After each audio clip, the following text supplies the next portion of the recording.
চাটখিলে সাংবাদিকদের সাথে নবাগত ইউনোর মতবিনিময় সভা। যুব উন্নয়ন এখন নতুন সাজে নতুন রূপে হক শপিং মল চৌমুহনীতে।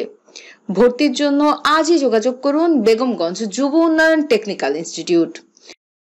নোয়াখালীর চাটখিলে নবাগত উপজেলা নির্বাহী কর্মকর্তা আবু সালেম মোহাম্মদ মোসার সাথে উপজেলায় কর্মরত প্রিন্ট, ইলেকট্রনিক্স এবং অনলাইন মিডিয়ার সাংবাদিকদের সাথে সোমবার সকালে উপজেলা পরিষদ কনফারেন্স কক্ষে মতবিনিময় সভা অনুষ্ঠিত হয়।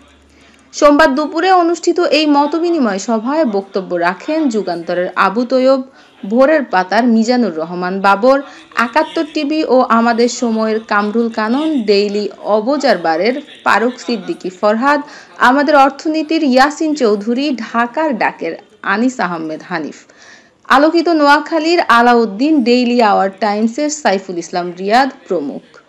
মতবিনিময় সভায় উপস্থিত ছিলেন উপজেলা পল্লী বিদ্যুৎ কর্মকর্তা কামরুজ্জামান, সাংবাদিক সিরাজুল ইসলাম হাসান, জাহাঙ্গীর আলম, মহিউদ্দিন বাবু, জহিরুল ইসলাম চৌধুরী, মনির হোসেন সোহেল, স্বপন পাটোয়ারি, দৈনিক মাতৃভূমির খবর পত্রিকার স্টাফ রিপোর্টার সাংবাদিক সাকিব, আব্দুল মোতালেব, এম.আর. ফারুক, আলী হোসেন হিরণ, ফরিদ খান প্রমুখ।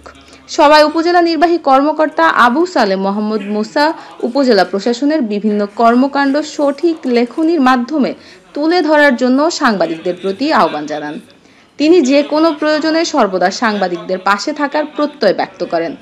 Mohammad Sakib, AN TV news desk.